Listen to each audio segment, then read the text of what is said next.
بھائی صاحب نے دو دعوے کیے ہیں اس میں. ایک دعویٰ تو یہ کیا کہ نبی صلی اللہ علیہ وسلم نے ہمیں حکم دیا کہ 2 رکعت کے بعد قعدہ مت کرو وطر میں. وطر کی نماز میں ہلکا سا چینج آتا ہے. وطر کی نماز میں آپ کو سیکنڈ رکعت میں تشہد ادا نہیں کرنا ہوتا. نماز میں تشہد کا ایلیمنٹ وہ ہوتا ہے جہاں ہم بیٹھتے ہیں اور اتحیات ادا کرتے ہیں. نارملی تشہد سیکنڈ اور فورتھ رکعت میں ادا کیا جاتا ہے جو ایون نمبر کی رکھتے ہوتی ہیں, لیکن رسول اللہ صلی اللہ علیہ وسلم نے بہت کلیئر کیا ہے. نبی علیہ السلام نے فرمایا کہ جب تم وطر کی نماز ادا کرو تو سیکنڈ رکعت میں تشہد ادا مت کرو. میرا ان سے سوال یہ کہ کہاں حکم دیا, کوئی ایک حدیث آپ پیش کریں. نبی صلی اللہ علیہ وسلم پہ آپ نے اتنا بڑا بہتان باندھ دیا اور اتنے دعوے کے ساتھ اور ایسے ناٹک کے ساتھ اور ایسے اسٹائل کے ساتھ آپ نے کہاں ارشاد فرمایا کہ 2 رکعت کے بعد قعدہ مت کرو؟ وہ حدیث آپ ذرا پیش کریں.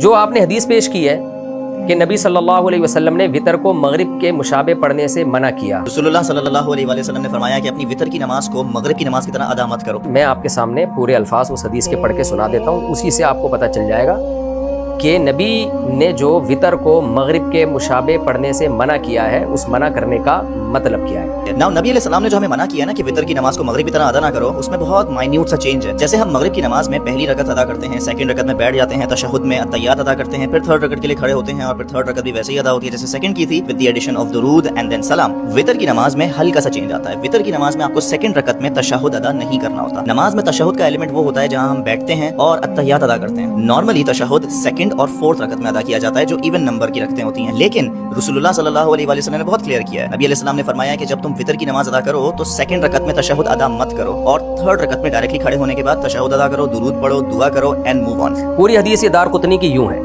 حدثنا عبد الله بن سليمان بن الاشعث قال حدثنا احمد بن صالح قال حدثنا عبد الله بن وهب قال انبأنا سليمان بن بلال قال وحدثنا ابو بکر النیسابوری قال حدثنا موهب بن يزيد بن خالد قال حدثنا عبد الله بن وهب قال حدثني سليمان بن بلال عن صالح بن كيسان عن عبد الله بن الفضل عن ابي سلمة بن عبد الرحمن وعبد الرحمن الاعرج عن ابي هريرة رضي الله عنه عن رسول الله صلى الله عليه وسلم قال لا توتروا بثلاث اوتروا بخمس او بسبع ولا تشبهوا بصلاة المغرب.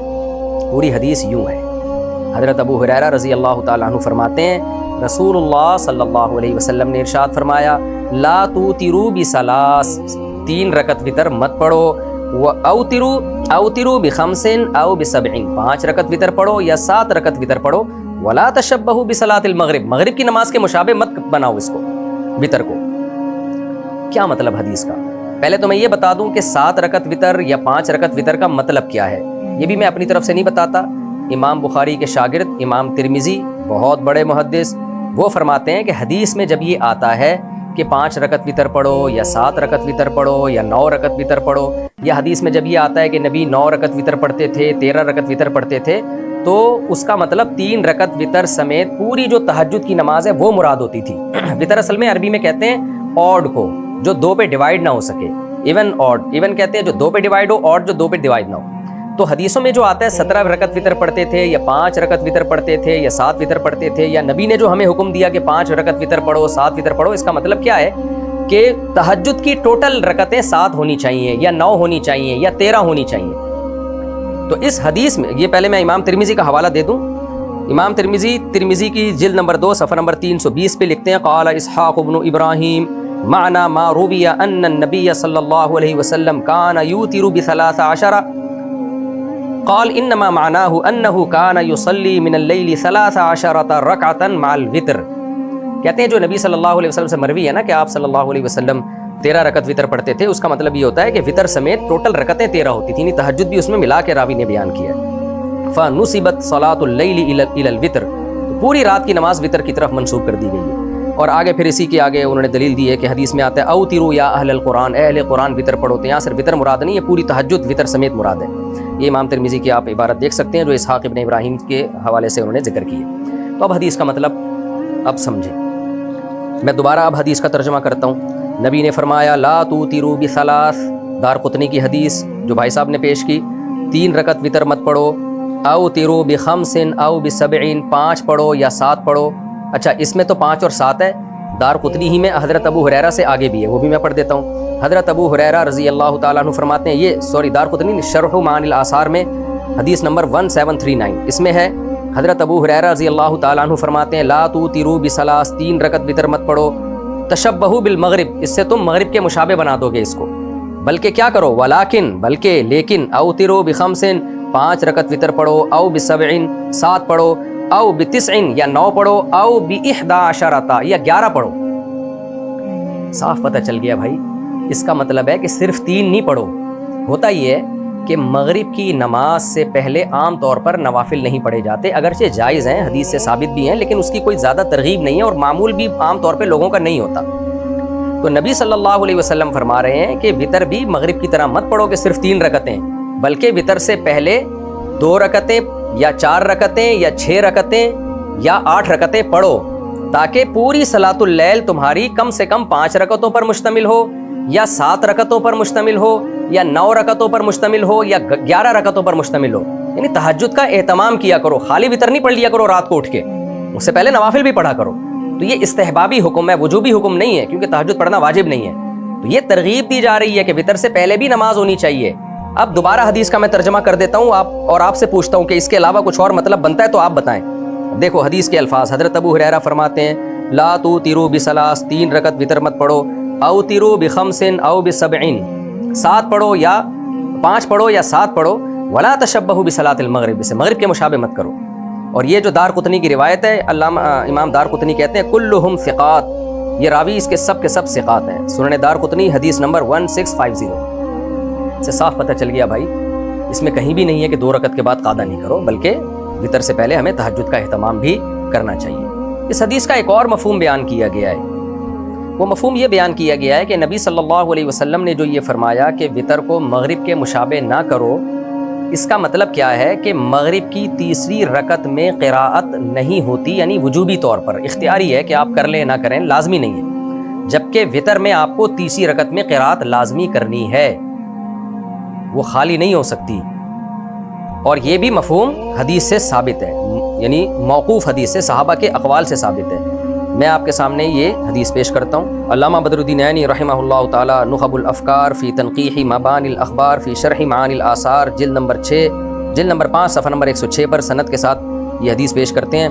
حدثنا ابو بکر قال حدثنا ابو داود قال حدثنا ابو خلدہ قال سألت ابا العالیة عن الوتر فقال علمنا اصحاب محمد صلی اللہ علیہ وسلم او قال علمونا ان الوتر مثل صلاة المغرب غیر انک تقرأ فی الثالثة هذا وتر اللیل وهذا وتر النہار۔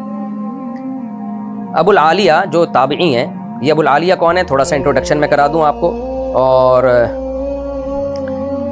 یہ ابو العالیہ جو تھے زمانے جاہلیت میں پیدا ہوئے، نبی صلی اللہ علیہ وسلم کے زمانے میں آپ نے اسلام قبول نہیں کیا، آپ صلی اللہ علیہ وسلم کی وفات کے 2 سال کے بعد آپ نے اسلام قبول کیا، اور پھر حضرت ابوبکر کی صحبت نصیب ہوئی، حضرت عمر کے پیچھے آپ نے نمازیں پڑھی، اور بہت سارے اصحاب نے آپ سے بہت سارے حدیث کے جو راوی ہیں انہوں نے آپ سے حدیثیں لی، اتنے بڑے تابعی ہیں۔ یہ کہتے ہیں کہ ہمیں نبی صلی اللہ علیہ وسلم کے صحابہ نے یہ بات سکھائی، علمنا اصحاب محمد صلی اللہ علیہ وسلم کے ساتھیوں نے، صحابہ نے ہمیں یہ بات بتائی، ان الوتر مثل صلاۃ المغرب، کہ وتر بالکل مغرب کی نماز جیسی ہے، کوئی فرق نہیں ہے، غیر انک تقرأ فی الثالثہ، صرف ایک فرق ہے کہ وتر میں آپ کو تیسری رکعت میں قرات کرنی ہے، ھذا وتر اللیل وھذا وتر النہار، وہ دن کے وتر ہیں اور یہ جو ہم رات کو پڑھتے ہیں یہ رات کے وتر ہیں، سیم ہے۔ فرق کیا آ رہا ہے کہ تیسری میں قرات کرنی ہے وتر میں، مغرب میں تیسری میں قرات نہیں ہوتی۔ تو یہ مطلب ہے حدیث کا۔ اگر دوسرا مطلب ہم لیتے ہیں تو اس کی بھی تائید صحابہ کے آثار سے ہوتی ہے کہ نبی صلی اللہ علیہ وسلم نے یہ جو فرمایا کہ وتر کو مغرب کے مشابہ نہ کرو، تو اس کا مطلب کیا ہے کہ بالکل 100% مغرب کے جیسا نہیں بنانا آپ نے، تھوڑا سا فرق رکھنا ہے۔ وہ تھوڑا سا فرق کیا ہے کہ یا تو یہ فرق ہے کہ اس سے پہلے آپ نے نوافل بھی پڑھنے تہجد کے، یا یہ مطلب ہے کہ وتر کی تیسری رکعت میں آپ نے قراءت کرنی ہے، جبکہ مغرب میں عام طور پہ لوگ قراءت نہیں کرتے۔ اور سرسری غور سے ایک اور مطلب بھی سمجھ میں آتا ہے کہ مغرب کی نماز میں دعائے قنوت نہیں ہوتی، جبکہ وتر میں دعائے قنوت ہوتی ہے، وتر میں دعائے قنوت حدیث سے ثابت ہے۔ تو اتنے سارے مطلب نکل سکتے ہیں اور حدیث سے وہ مطلب ثابت ہیں، وہ ڈفرینس یعنی مغرب اور وتر میں اتنے سارے ڈفرینس حدیث سے ثابت ہیں، تو آپ ایک ہی ڈفرینس کو کیوں فوکس کر رہے ہو کہ جی قعدہ نہیں کرنا آپ نے؟ یہ آپ کی اپنی تفسیر ہے۔ یہ تو بھائی صاحب نے جو دلائل دی ہیں یہ میں نے آپ کے سامنے پیش کر دی ہے، جس میں انہوں نے کتنی زبردست ایکٹنگ کی ہے کہ جیسے برے صغیر میں اب تک ہم گھاس کھاتے رہے ہیں۔ بھائی اگر کوئی مسئلہ اختلافی ہو تو آپ ایک تو عامی آدمی اس کو بیان ہی نہ کرے، عالم بیان کرے اور اعتدال سے بیان کر دے، کیونکہ ہمارے سامنے یہ دلیل ہے جس کی بیس پہ ہم یہ کہتے ہیں، اور دیگر فقہا کے سامنے وہ دلیل ہے جس کی بیس پہ یہ لوگ وہ رائے رکھتے ہیں۔ تو اب میں چلتا ہوں اسماعیل بھائی کی طرف، ہمارے دوست ہیں۔ اچھا، ان صاحب نے جو ہے نا قنوت کا مسئلہ بھی اٹھایا کہ ہم جو قنوت پڑھتے ہیں اللہم انا نستعینک کا، یہ قنوت بھی غلط پڑھتے رہے ہیں۔ قنوت تو اللہم اہدنا فیمن ہدیت ہے، اس پر میں آخر میں آتا ہوں۔ پہلے میں چلتا ہوں مسقط، ہمارے دوست ہیں اسماعیل بھائی، انہوں نے مجھے حدیث بھیجی۔ انہوں نے کہا مفتی صاحب میں تو حنفی تھا، ہمارے باپ دادا سب حنفی تھے، ہم 2 رکعت کے بعد تشہد پڑھ کے سلام پھیرے بغیر کھڑے ہو جایا کرتے تھے۔ تو اب میرے سامنے حدیث آئی ہے، حضرت عائشہ رضی اللہ تعالی عنہ فرماتی ہیں کہ نبی صلی اللہ علیہ وسلم وتر کی 2 رکعت کے بعد قعود نہیں کیا کرتے تھے، اور امام مسلم نے علامہ نووی نے اس حدیث کو صحیح قرار دیا ہے، اور یہ حدیث سنن نسائی میں بھی ہے اور بہقی میں بھی ہے۔ تو اس میں تو صاف ہے، حضرت عائشہ رضی اللہ تعالیٰ عنہ فرماتی ہیں کہ نبی صلی اللہ علیہ وسلم وتر کی 2 رکعت کے بعد قعدہ نہیں کیا کرتے تھے۔ تو میں اس وقت اسماعیل بھائی سے مخاطب ہوں، اور ان کے توسط سے اور بھی بہت ساری دنیا کے مسلمانوں سے میں مخاطب ہوں کہ جو وتر کے بعد 2 رکعت کے بعد قعدے کو ناجائز سمجھتے ہیں، اور سمجھتے ہیں کہ اگر کسی نے 3 رکعت وتر پڑھنے ہیں تو 2 رکعت کے بعد وہ سیدھا کھڑا ہو جائے، بیٹھے نہیں، تو ان سے میں اب مخاطب ہوں۔ دیکھیں، پہلی بات تو یہ ہے کہ میں ابھی جو دلائل دے رہا ہوں وہ اس بات کے دلائل نہیں کہ 1 رکعت الگ سے پڑھنے جائز ہیں یا نہیں، وتر کے 2 رکعتوں کے بعد قعدہ کر کے سلام پھیرنا جائز ہے یا نہیں، یہ ایک الگ ٹاپک ہے، اس پر میں الگ سے کلپ ریکارڈ کرواؤں گا انشاءاللہ۔ ابھی میرا ہدف یہ ہے، میرا ٹاپک یہ ہے کہ اگر کوئی شخص 3 رکعت وتر پڑھ رہا ہے تو 2 رکعتوں کے بعد قعدہ کرے گا یا قعدہ نہیں کرے گا، اس مسئلے کو کلیئر کر رہا ہوں۔ قعدہ کر لیا تو سلام پھیرے گا کہ نہیں پھیرے گا، یہ ایک الگ ٹاپک ہے۔ ابھی ایک اکٹھے 3 وتر اگر کوئی پڑھ رہا ہے تو 2 رکعتوں کے بعد قعدہ کرے گا یا نہیں کرے گا۔ ہمارا دعویٰ یہ ہے کہ وہ قعدہ کرے گا اور سلام پھیرے بغیر کھڑا ہو جائے گا۔ تو اب اسماعیل بھائی آپ سے میں مخاطب ہوں، آپ میرے مخاطب ہیں کہ یہ جو آپ نے حدیث پیش کی ہے یہ آپ دیکھ سکتے ہیں اسکرین پہ، حضرت عائشہ رضی اللہ تعالیٰ عنہ سے روایت ہے کہ سعد ابن ہشام کو حضرت عائشہ کہہ رہی ہیں کہ آپ صلی اللہ علیہ وسلم وتر کی 2 رکعتوں کے بعد بیٹھتے نہیں تھے۔ اسماعیل بھائی اس حدیث کی جو سند ہے نا وہ ہے عن قتادہ عن زرارہ ابن اوفا عن سعد ابن ہشام عن عائشہ، یہ سند یاد رکھیں، بہت کام آئے گی آپ۔ حضرت قتادہ روایت کرتے ہیں حضرت زرارہ سے، زرارہ روایت کرتے ہیں سعد ابن ہشام سے، اور سعد ابن ہشام روایت کرتے ہیں حضرت عائشہ سے۔ یہ ہے حدیث کی سند، یہ سند اٹھائیں اور آپ صحیح مسلم میں سرچ کریں، پھر دیکھیں پوری حدیث کیا ہے۔ تو میں اب آپ کو اسی سند کے ساتھ یہی حدیث میں لے جاتا ہوں صحیح مسلم میں، اور دیکھتے ہیں امام مسلم نے اس کو کن الفاظ میں نقل کیا ہے، پوری حدیث کیا ہے۔ اب میں آپ کے سامنے صحیح مسلم کی پوری حدیث پڑھ کے سناتا ہوں۔ صحیح مسلم کی حدیث نمبر 746، اس میں حضرت قتادہ حضرت زرارہ سے اور وہ سعد ابن ہشام سے روایت کرتے ہیں حضرت عائشہ سے، لمبی حدیث ہے۔ آگے چلتے ہیں ہم، حدیث کے الفاظ ہیں وَيُصَلِّي 9 رکعات۔ اچھا، اس میں پہلے الفاظ یہ ہیں کہ حضرت سعد ابن ہشام سیدہ عائشہ سے پوچھتے ہیں انبئینی عن وتر رسول اللہ صلی اللہ علیہ وسلم، اے ام المومنین آپ مجھے نبی کے وتر کے بارے میں بتائیں۔ یہ اسپیسیفک سوال ہی وتر کے بارے میں ہو رہا ہے۔ سیدہ عائشہ نے فرمایا نبی صلی اللہ علیہ وسلم یصلی 9 رکعات، آپ 9 رکعتیں پڑھتے تھے، لا یجلس فیہا الا فی الثامنہ، آپ اس میں نہیں بیٹھتے مگر 8ویں رکعت میں، فیذکر اللہ ویحمدہ ویدعوہ ثم ینہض ولا یسلم، آپ اس میں پھر اللہ کی حمد و ثنا کرتے یعنی اتحیات پڑھتے، جیسے کہ دوسری حدیث میں پتہ چلتا ہے۔ اس کے بعد ینہض آپ کھڑے ہو جاتے، سلام نہیں پھیرتے تھے، ثم یقوم کھڑے ہوتے، فیصلی 9 9 رکعت پڑھتے، ثم یقعد پھر قعدہ کرتے، اللہ کی حمد و ثنا کرتے، ثم یسلم تسلیما یسمعنا پھر اتنی زور سے سلام کرتے کہ ہمیں آواز آتی، یعنی سلام پھیرتے کہ ہمیں آواز آتی اس سلام کی۔ اس میں کیا ہے کہ نبی صلی اللہ علیہ وسلم 9 رکعتیں پڑھتے اور ان 9 میں 8ویں رکعت کے بعد بیٹھتے، یہ 8ویں رکعت حقیقت میں وتر کی دوسری رکعت تھی، اس میں بیٹھتے اور پھر تیسری رکعت کے لیے کھڑے ہوتے، پھر سلام پھیرتے۔ اس سے صاف پتہ چل رہا ہے کہ سیدہ عائشہ حضرت سعد ابن ہشام کو جو نبی کا وتر بتا رہی ہیں، نبی صلی اللہ علیہ وسلم کا، اس میں بتا رہی ہیں کہ آپ 8ویں رکعت کے بعد بیٹھتے، سلام پھیرے بغیر کھڑے ہو جاتے اور تیسری رکعت کے بعد آپ سلام پھیرتے۔ پھر آگے حدیث کے الفاظ کیا ہیں کہ ثم یصلی رکعتین بعد ما یسلم وهو قاعد، پھر آپ 2 رکعتیں پڑھتے بیٹھ کے، فتلک 11 رکعۃ یا بنی، اس طرح یہ ٹوٹل 11 رکعتیں ہو جاتی تھیں اے میرے بچے۔ حضرت سعد ابن ہشام کو محبت سے کہہ رہی ہیں اے میرے بچے، تو فرمایا کہ اے میرے بچے یہ ٹوٹل 11 رکعتیں ہوتی تھیں، یعنی 3 رکعت وتر کے بعد 2 رکعت بیٹھ کے پڑھتے، اور اس سے پہلے آپ صلی اللہ علیہ وسلم 6 رکعتیں پڑھتے، تو 6 اور 3 9 اور اس کے بعد 2 رکعت، یہ ٹوٹل 11 رکعتیں ہو گئی۔ تو اس سے صاف پتہ چلتا ہے وطر کی 2 رکعتوں کے بعد بیٹھتے۔ ہاں یہاں ایک سوال پیدا ہوتا ہے، اس حدیث میں تو الفاظ ہی ہیں لا یجلس فیہا الا فی الثامنہ، کہ نبی صلی اللہ علیہ وسلم 8ویں رکعت کے بعد ہی بیٹھتے۔ اس سے ایک اشکال ہوتا ہے کہ اس سے پتہ چلتا ہے کہ پھر وہ 8 رکعتیں کنٹینیو پڑھتے آپ، بیچ میں جلسہ ہی نہیں ہوتا تھا، 2 رکعت کے بعد بیٹھتے ہی نہیں تھے۔ ایسا نہیں ہے، دوسری حدیثوں میں وضاحت ہے، صحیح ہے۔ اب وہ کون سی حدیثیں ہیں وہ میں آپ کے سامنے پڑھ کے سنا دیتا ہوں، جس سے صاف پتہ چلتا ہے کہ نبی صلی اللہ علیہ وسلم ہر 2 رکعت کے بعد بیٹھا کرتے تھے۔ وہ حدیثیں میں بعد میں بتاؤں گا، وہ تو بہت مشہور ہیں۔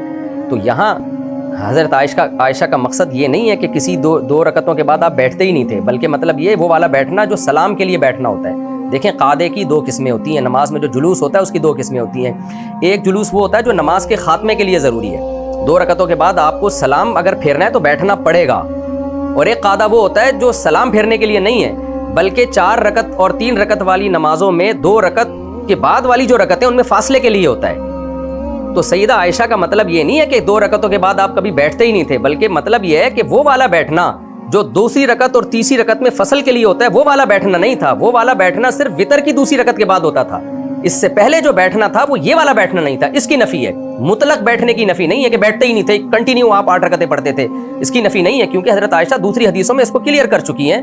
وہ حدیثیں بھی میں آپ کے سامنے پڑھ کے سنا دیتا ہوں۔ صحیح ہے بخاری، صحیح ہے مسلم کی متفق علیہ صحیح حدیث ہے۔ حضرت عائشہ رضی اللہ تعالیٰ عنہ فرماتی ہیں کہ ما کان یزید فی رمضان ولا فی غیری علی 11 رکعۃ یصلی 4 رکعات فلا تسأل عن حسنہن وطولہن ثم یصلی 4۔ 4 رکعتیں پڑھتے، پھر نبی 4 رکعتیں پڑھتے۔ تو 4 کا کیا مطلب ہے؟ سب شارح یہی بتاتے ہیں کہ یا تو یہ 4 ایک سلام سے ہوتی تھی اور 2 قعدے ہوتے تھے، یا یہ ہوتا تھا کہ 2 رکعت کے بعد سلام پھرتے، پھر 2 رکعت کے بعد سلام پھر کے آرام کرتے، یعنی 4 رکعت کے بعد بہرحال قعدہ ہوتا تھا۔ دوسری حدیث صحیح ہے بخاری کی حدیث نمبر 946، جس میں عبداللہ بن عمر فرماتے ہیں کہ نبی صلی اللہ علیہ وسلم سے پوچھا کہ رات کی نماز کے بارے میں، فقال رسول اللہ صلی اللہ علیہ وسلم صلاۃ اللیل مثنی مثنی، رات کی نمازیں 2 رکعتیں کر کے ہیں۔ اس سے صاف پتہ چلتا ہے کہ ہر 2 رکعت کے بعد قعدہ ہوتا تھا۔ اسی طرح عبداللہ بن عباس رضی اللہ تعالیٰ عنہ کی روایت ہے، جس میں حضرت عبداللہ بن عباس صحیح بخاری حدیث نمبر 947، حضرت عبداللہ بن عباس رضی اللہ عنہ فرماتے ہیں کہ نبی صلی اللہ علیہ وسلم نے تہجد میں صلی رکعتین، 2 رکعتیں پڑھی، ثم رکعتین، پھر 2 رکعتیں پڑھی، ثم رکعتین، پھر 2 رکعتیں پڑھی، ثم رکعتین، پھر 2 رکعتیں پڑھی، ثم رکعتین، ثم اوتر، پھر اس کے بعد آپ نے وتر پڑھے۔ تو 2 رکعتیں کر کے ہیں۔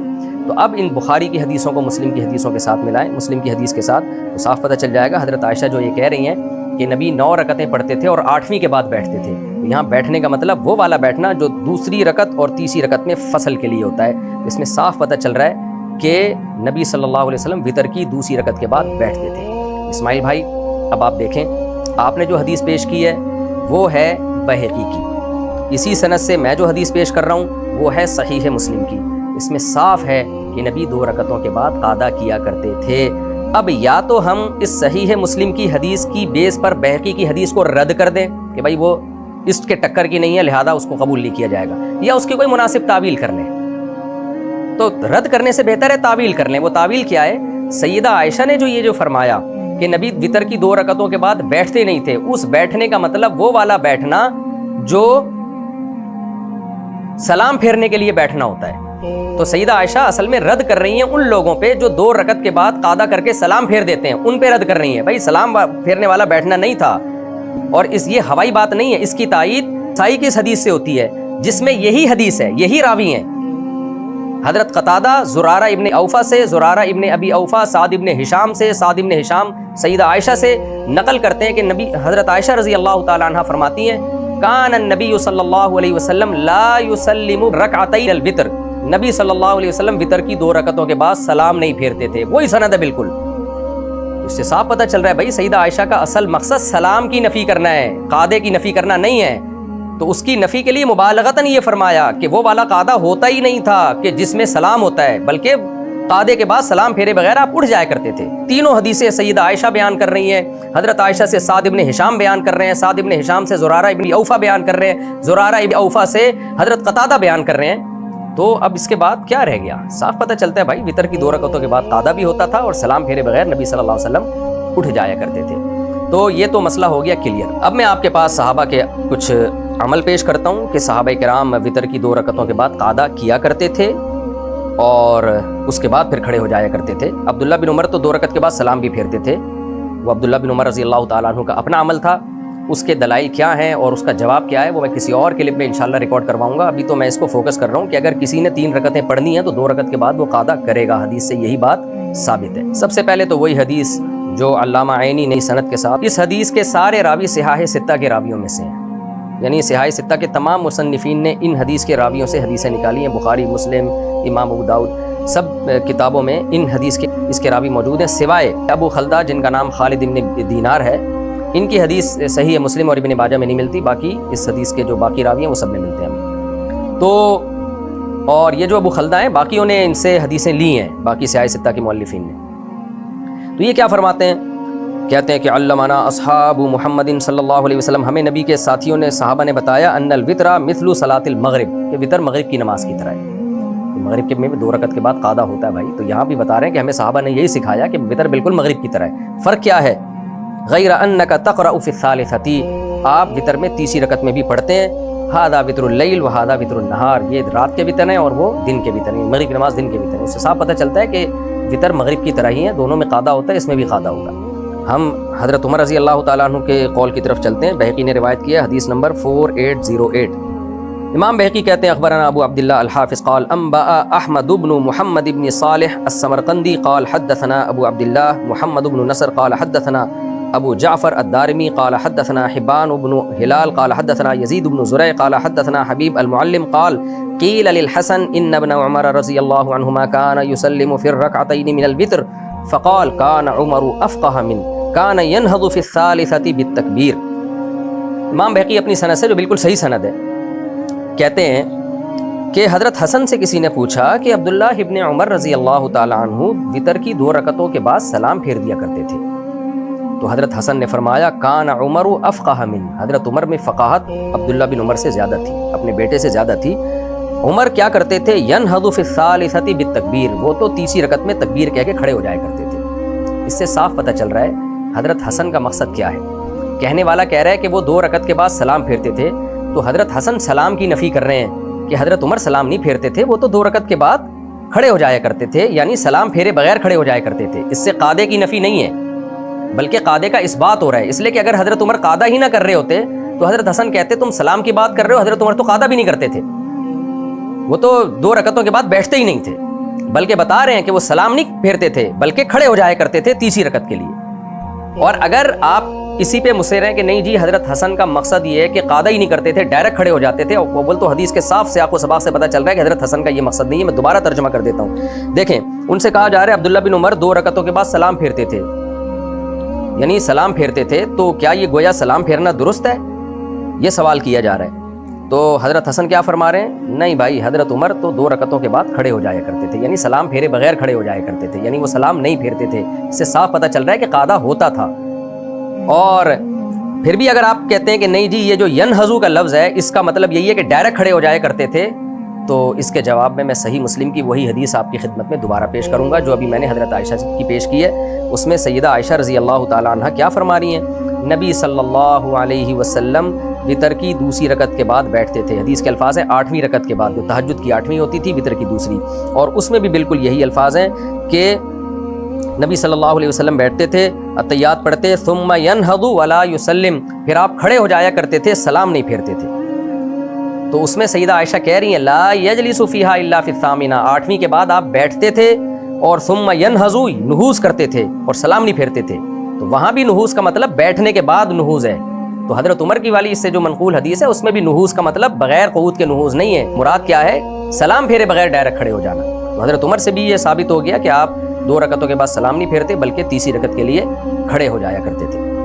تو اور ویسے بھی اگر حضرت عمر 2 رکعت کے بعد قادہ نہ کرتے ہوتے تو ابو العالیہ جو اتنے جلیل القدر تابعی ہیں، جو حضرت عمر کے پیچھے آپ نے نمازیں پڑھی ہیں، وہ یہ کیوں کہہ رہے ہیں کہ ہمیں صحابہ نے یہ بتایا کہ وتر مغرب کی طرح ہے، بلکہ وہ کہتے ہیں کہ ہمیں عمر بن خطاب نے یہ بتایا کہ وتر مغرب کی طرح نہیں ہے، وتر میں قادہ نہیں ہوتا اور مغرب میں قادہ ہوتا ہے.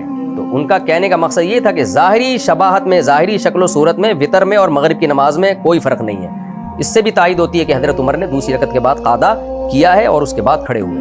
اسی طرح عبداللہ بن مسعود رضی اللہ تعالیٰ عنہ سے بھی صحیح سند کے ساتھ یہ بات منقول ہے. حضرت عبداللہ بن مسعود فرماتے ہیں کہ وتر اللیل 3 کا وتر النہار، رات کے وطر 3 ہیں جیسے کہ دن کے وطر ہیں، یعنی وہ بھی اسی طرح ہی پڑھے جائیں گے جیسے دن میں وطر پڑھے جاتے ہیں، 2 رکعت، پھر اس کے بعد قادہ، پھر تیسری رکعت۔ تو اس سے اور عبداللہ بن مسعود رضی اللہ تعالیٰ عنہ کا یہ آپ اس میں دیکھ سکتے ہیں اسکرین پہ ان کی حدیث کا ریفرنس۔ باقی عبداللہ بن مسعود کی حدیث کو ضعیف جو کہا گیا ہے تو وہ مرفوع حدیث کو کہا گیا ہے، موقوف کو نہیں کہا گیا۔ تو جو موقوفاً عبداللہ بن مسعود سے روایت ہے وہ صحیح ہے۔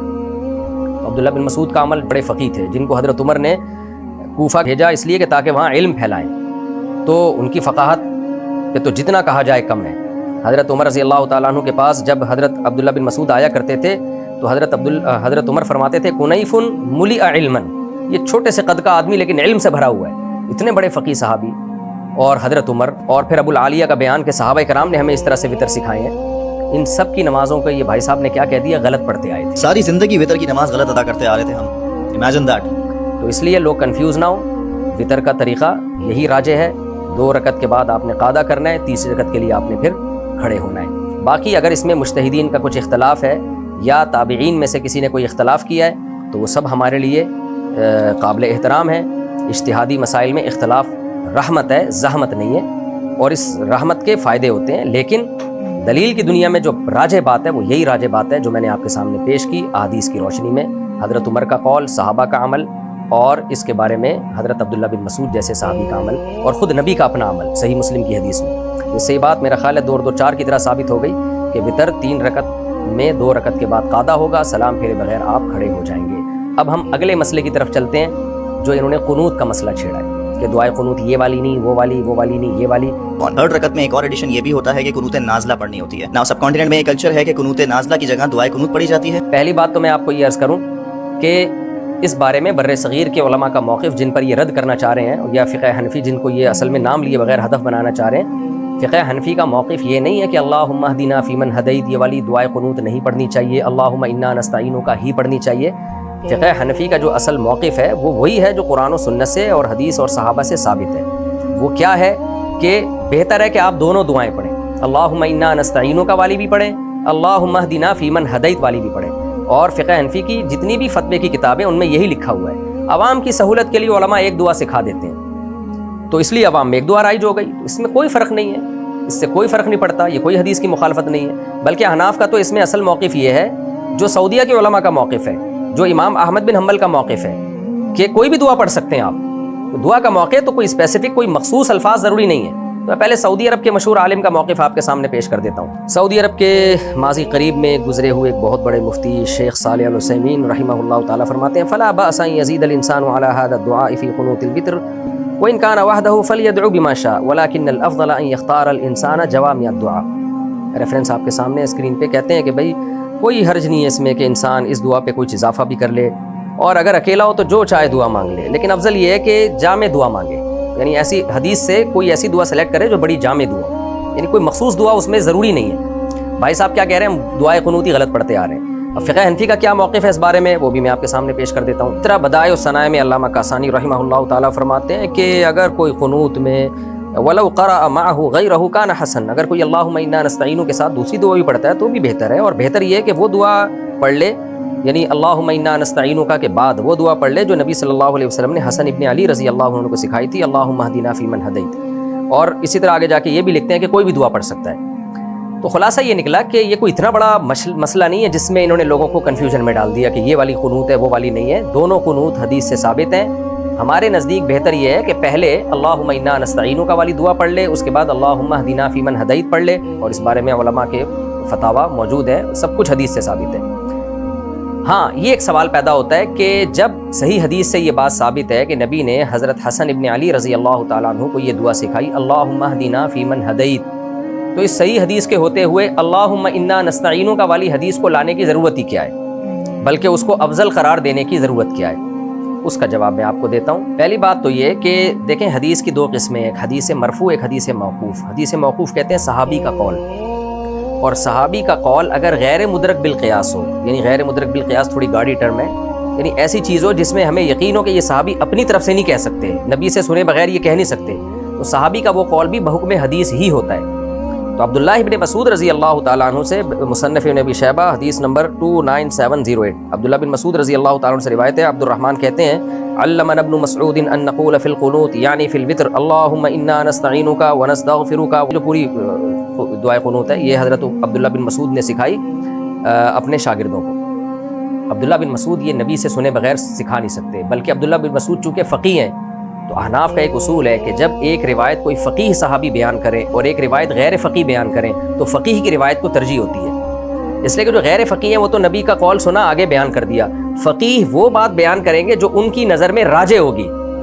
تو عبداللہ ابن مسعود نے یہ قول نبی صلی اللہ علیہ وسلم سے سنا ہے، بغیر سنے پوری دعا وتر کی نہیں سمجھا سکتے کسی کو کہ بھئی یہ والی پڑھا کرو، یہ ایسا ہو نہیں سکتا. تو یہ حدیث موقوف بحکم مرفوع ہے اور باقاعدہ اپنے شاگردوں کو سکھا رہے ہیں. تو یہ سکھانا بھی اس کی علامت ہے کہ عبداللہ بن مسعود کی نظر میں یہ والی حدیث زیادہ راجح تھی. اس اثر پر ایک اشکال کیا گیا ہے حضرت عبداللہ بن مسعود کے کہ اس کی سند میں ضعف ہے، مان لیتے ہیں سند میں ضعف ہے، لیکن عبداللہ بن مسعود کے اقوال کو جتنا ابراہیم نخعی رحمہ اللہ تعالیٰ سمجھتے تھے، علم حدیث کے طلبہ جانتے ہیں اور علم فقہ کے، اتنا کوئی بھی نہیں. تو ابراہیم نخعی رحمہ اللہ تعالیٰ جن کا نام امام بخاری جگہ جگہ بڑے احترام سے لیتے ہیں، جلیل القدر تابعین میں آپ کا شمار ہوتا ہے، وہ بھی ان سے بھی یہی روایت ہے. مصنف ابی شیبہ کی حدیث نمبر 29709 اس میں ابراہیم نقی سے مروی ہے کہ وہ وتر کے قنوت میں کیا پڑھا انہوں نے، اللہم انا نستعینک ونستغفرک. تو اس اثر سے اس اثر کی تائید ہو رہی ہے، حضرت ابراہیم نقی کے اس قول سے عبداللہ بن مسعود کے اس قول کی تائید ہو رہی ہے کہ ہمیں وتر میں اللہم انا نستعینک پڑھنا چاہیے. اب یہاں ایک سوال پیدا ہوتا ہے، جب نبی نے حضرت حسن بن علی کو سکھائی اللہم اہدنا فیمن ہدیت اور عبداللہ بن مسعود کو سکھائی اللہم انا نستعینک، تو پھر آپ اللہم انا نستعینک والی کو ترجیح کیوں دے رہے ہیں؟ بھائی آپ اس کو ترجیح کیوں نہیں دے رہے جو حسن ابن علی رضی اللہ تعالیٰ عنہ کو سکھائی ہے؟ اس کا جواب یہ ہے کہ بھائی ہر ایک کے ترجیح دینے کا مختلف طریقہ ہوتا ہے. بعض فقہا نے اس کو ترجیح دی اللہم اہدنا فیمن ہدیت اس بیس پہ کہ نبی نے سیدنا حسن کو سکھائی ہے، لیکن احناف نے اس بیس پہ ترجیح دی ہے کہ اللہم انا نستعینک والی دعا پہلے قرآن کا حصہ تھی، آسمان سے نازل ہوئی تھی، قرآن کی سورت تھی جس کی تلاوت کو منسوخ کیا گیا. کہتے ہیں یہ الفاظ جو پہلے قرآن کا حصہ تھے لیکن اللہ نے اس کی تلاوت کو منسوخ کر دیا، لیکن بہرحال آسمان سے نازل ہوئے تھے، وہ وحی ہے مطلوع تھے، تو اس کو وحی ہے غیر مطلوع پہ ترجیح ہوگی. اور شاید عبداللہ بن مسعود نے بھی اس اللہم انا نستعینک کو اسی وجہ سے ترجیح دی ہے. تبھی اللہم انا نستعینک والی دعا اور اسی دعا میں جو آگے الفاظ آتے ہیں اللہم ایاک نعبد، ان کو باقاعدہ دو سورت کہا جاتا تھا. تو یہ بات کہ نبی یہ باقاعدہ پہلے قرآن کا حصہ تھی، ان کی تلاوت منسوخ ہے، یہ کس نے ذکر کی؟ میں اس کا آپ کے سامنے ریفرنس پیش کرتا ہوں. مصنف عبد الرزاق حدیث نمبر 5109 اس میں عبید ابن عمیر راوی ہے، کہتے ہیں کہ انہما سورتان من القرآن، کہ یہ دو قرآن کی صورتیں تھیں. کون سی؟ اللہم انا نستعینک اور آگے جو الفاظ آتے ہیں اللہم ایاک نعبد ولک نصلی، یہ دو الگ الگ صورتیں تھیں قرآن کی. حضرت عبداللہ بن مسعود رضی اللہ تعالیٰ عنہ کے مصحف میں تھیں. وَأَنَّهُ يُوتِرُ بِهِمَا كُلَّ لَيْلَةٍ، اور حضرت عبداللہ بن مسعود وتر میں دونوں صورتوں کو پڑھا کرتے تھے. تو یہ قرآن کی صورتیں تھیں میرے بھائی جو منسوخ ہو گئیں، اس کی تلاوت منسوخ ہو گئی، تبھی مصحف عثمانی میں وہ نہیں لکھی گئی. اور عبداللہ بن مسعود نے بھی اپنے مصحف سے نکال دی تھی، لیکن خود اس کو وتر میں پڑھتے رہتے تھے. یہی بات الاتقان فی علوم القرآن السیوطی میں بھی ہے، اور فنون الافنان فی عیون علوم القرآن علامہ ابن جوزی کی صفحہ نمبر 335 پہ بھی ہے. اس میں بھی یہی ہے کہ حضرت ابی بن کعب رضی اللہ تعالی عنہ ان دونوں کو اپنے مصحف میں باقاعدہ صورتوں کی طرح لکھتے تھے. یعنی عبداللہ بن مسعود کے پاس جو مصحف تھا اس میں بھی یہ دو، یعنی دعائے قنوت تو ایک ہے لیکن اس کے دو پارٹ ہیں، ایک اللہم انا نستعینک سے شروع ہو رہا ہے اور ایک اللہم ایاک نعبد سے. تو یہ دونوں پارٹس باقاعدہ قرآن کی صورتیں تھیں. حضرت ابی بن کعب جو مشہور قاری تھے ان کے مصحف میں بھی یہ تھیں اور عبداللہ بن مسعود کے مصحف میں بھی تھیں.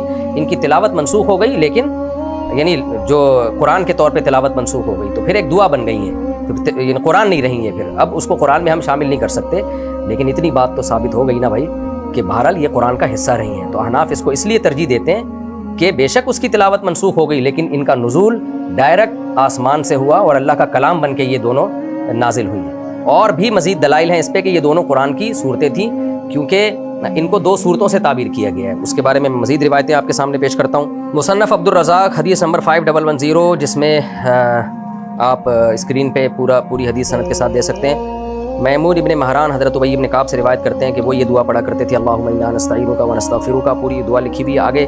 جس طرح شرح معانی الاثار میں امام طحاوی رحمہ اللہ تعالیٰ سند پیش کرتے ہیں. عبداللہ ابن عباس رضی اللہ عنہ سے روایت ہے کہ حضرت عمر ابن خطاب رضی اللہ تعالیٰ عنہ کان یقنط بسورتین، دو صورتوں کے ساتھ قنوت پڑھا کرتے تھے. وہ صورتیں کیا تھیں؟ اللہم ایاک نعبد اور اللہم ایاک نستعین.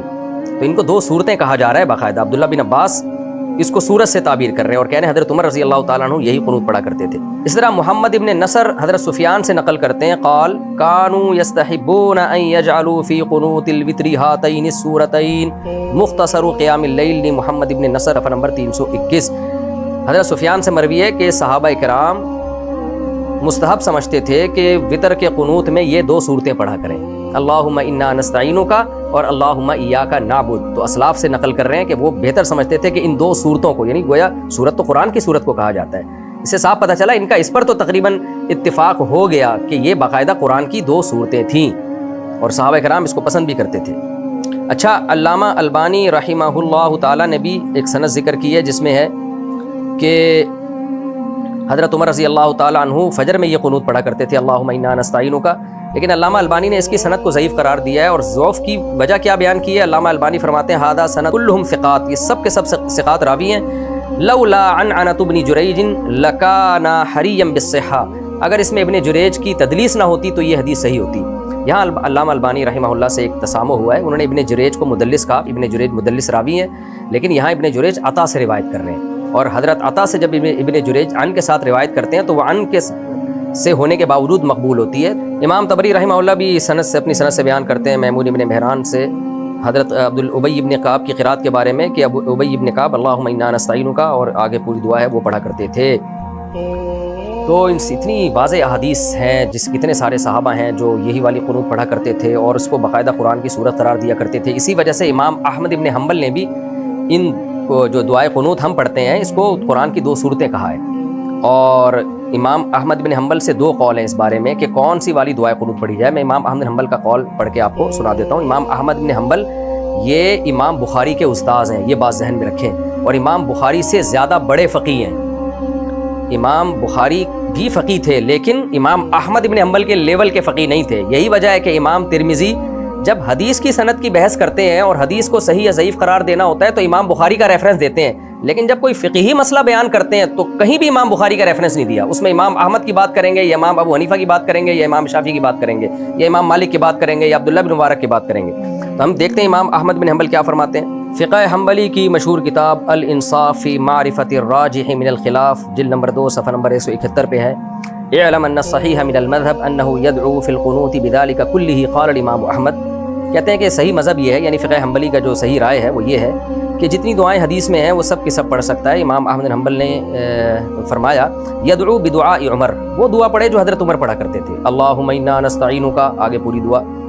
اسی طرح امام احمد نے فرمایا کہ وہ دعا پڑھے جو حضرت حسن کو نبی نے سکھائی، اللہم اہدنا فیمن ہدیت. یعنی امام احمد پہلے اللہم انا نستعینک والی ذکر کر رہے ہیں، اس کے بعد اللہم اہدنا والی. پھر آگے فرماتے ہیں واقتصر بعض الاصحاب علی دعاء اللہم اہدنا فیمن ہدیت. بعض ہمارے اصحاب یعنی فقہ حنبلی کے علماء نے کہا کہ صرف اللہم اہدنا فیمن ہدیت پڑھے.